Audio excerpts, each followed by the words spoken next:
Hey folks, welcome back to Transplant Helper again today. My name is Jim Merle. Now, perhaps by now you've seen all the buzz, all the excitement, all the thrill that has come in with this brand new thing to us, this artificial intelligence website called ChatGPT. Now, a number of YouTube creators have jumped on board on this.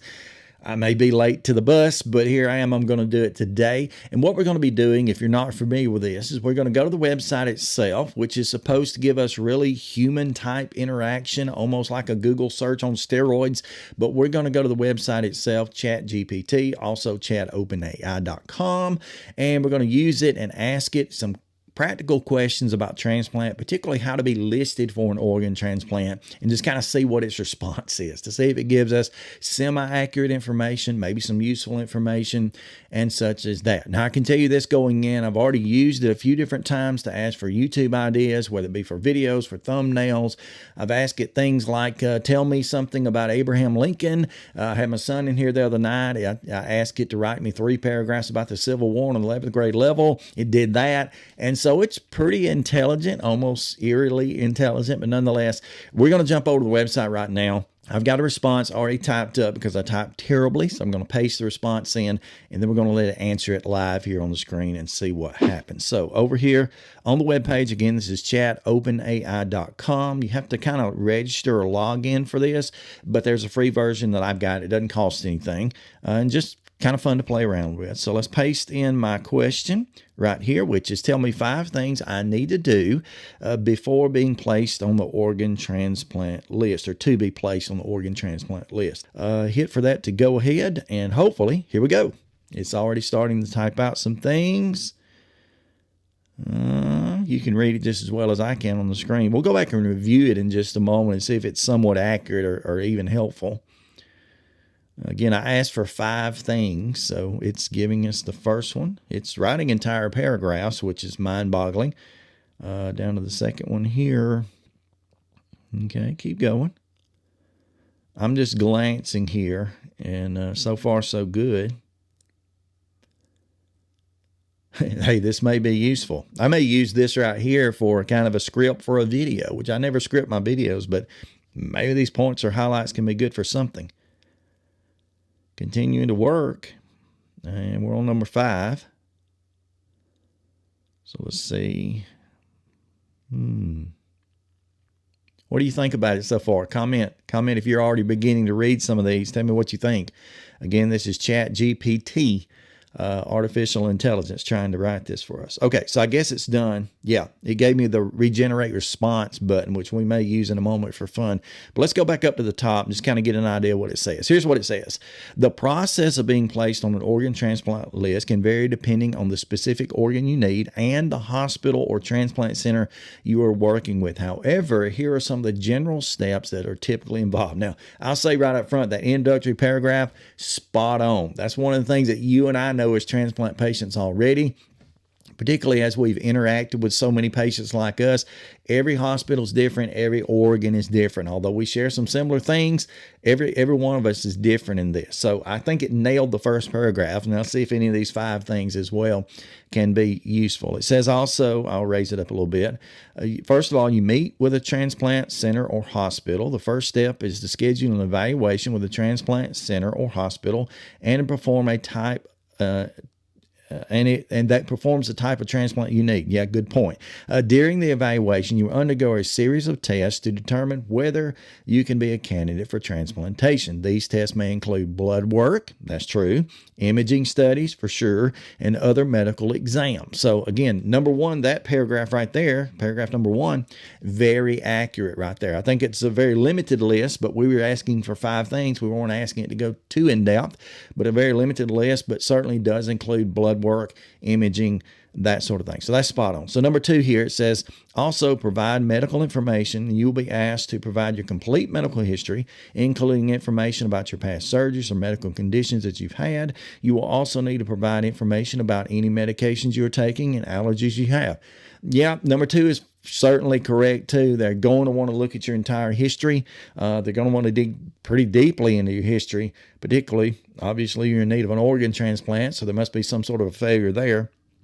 they're going to dig pretty deeply. Now, as far as tell them about any medications and allergies you have, that's kind of very basic, but it's included. There's no denying that that is included as well. So paragraph 3, right here, I'll scroll up a little bit. A complete psychological evaluation, in addition to the medical evaluation, will also be needed to undergo the psychological evaluation to assess your ability to cope with the challenges of transplantation. All right, right there. I'll put it back kind of the center of the screen. ChatGPT or GPT, you nailed that. That's one of the things that many times we don't consider. At least I didn't consider. I can remember back when I was first being evaluated for transplant, I went in thinking, okay, they're going to look in, they're going to see, what my medical history is. They're going to look and see what my condition is right now. If I need a transplant, I get one. I did not know that there was going to be such an extreme, and it was for me very extreme and intense psychological evaluation. I can remember at the time being a little frustrated with that because it seemed senseless. It seemed like there was no point in this. But I can tell you now, I'm 10 years out, and every day since the day of my transplant 10 years ago, not quite 10, but 9.6 years ago or whatever, I have thanked God that I had that mental evaluation. I see so many people where either they don't get that or they go through the mental evaluation and they kind of blow smoke and fluff through it. They pay the price later. This is a very, very intensive mental challenge that you've got to face in your life. And it's very good to have that psychological/mental evaluation in the beginning so that you can see where you're going in on this. Now, it's not to say that if you have issues that they're going to ignore you or not list you. It's just to say that you may need some help. You may need to get some psychological counseling. You may need to take some medications and such to balance your mood and deal with some things. But it's better to know that up front than to find that out in the backside of this and to really, really struggle. So I would say on that, paragraph 3, nailed it again. ChatGPT, you nailed that. So paragraph 4, it says you need to meet the eligibility criteria. Once you have completed the medical and psychological evaluations, the transplant center will determine whether you meet the criteria for transplantation and are eligible for criteria.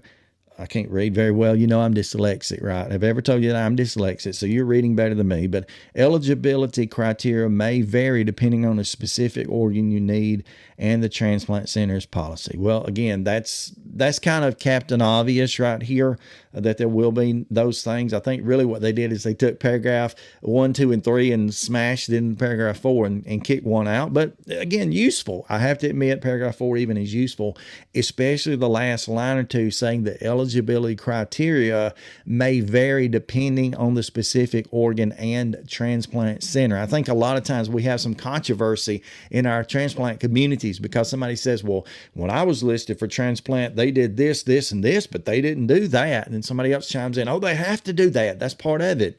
No, not really. Again, I wish things were more standardized across the board. I think we would have better outcomes if every transplant center kind of had at least some baselines of what they are willing to do test-wise, psychological and medical test-wise, but they really don't, other than the standards that are set in place and the requirements on the United Network for Organ Sharing's end of things, or the OPOs. There's really not enough standard, I think. But again, they let us know here, paragraph 4, some obvious facts in the beginning, but some true facts as well, in that they do vary from center to center. So let's look at number 5. Number 5 says, then you wait for a donor organ. If you are found to be eligible for transplantation, you will be placed on a waiting list for a donor organ. The wait time for the donor organ can vary widely depending on many factors, including availability of the organ, urgency of the medical condition, and it is important to stay in contact with your transplant center or hospital throughout the waiting process and keep them updated to any changes in your health status. Again, very, very useful information. Things that you and I know. We've been there, done that. This is something most of us, there are a few of you are waiting right now or trying to be listed, and this is good. But for most of us, we've done this. This was, for me, 9.5, 10 years ago.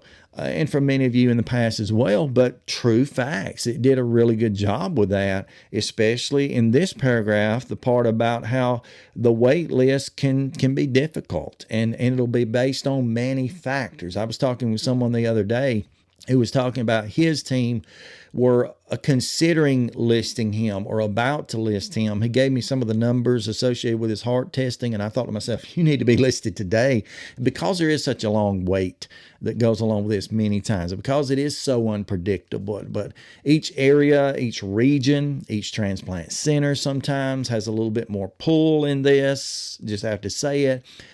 Your wait time itself counts. Just the days occurred, I call it time served, can make a big difference in this. That you may get a little higher up on the transplant list because you've been waiting a year or two or something like that. And so it's very important that if you need to be listed for transplant, if your team deems that this is the only option, I always encourage those teams, and I encourage the patients as well, to go ahead and, sign me up for that. Even if you list me, say, for example, for a heart transplant, if you list me at a status 4 or 5, that's not nearly the top of the list by any means, but I'm on the list and I'm kind of accruing that time, and that'll matter. And then as you get weaker or sicker, because that's what's going to happen, as you get sicker, you go up that list. And at least you're already there. You're not having to start this process, which the evaluation itself can be rather grueling and lengthy. So I would say, just looking at those first 5 in detail plus the introductory paragraph, I would say OpenAI.com or ChatGPT did a pretty good job. And I think that's fairly helpful information. So I would say that's good.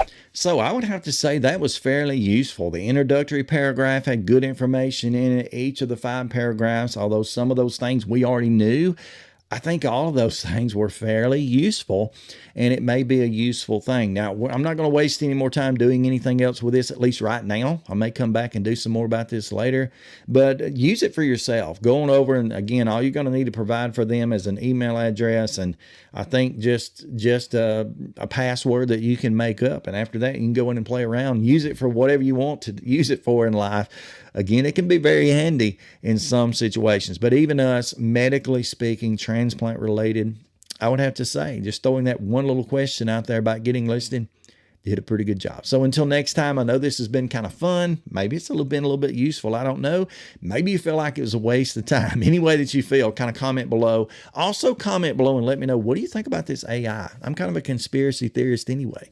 What do you think about this artificial intelligence? Is it something we need to worry about? Are you excited about it? Let me know your feelings. Try not to argue with anybody, because I'm not going to argue. Be kind, but let me know your feelings about that.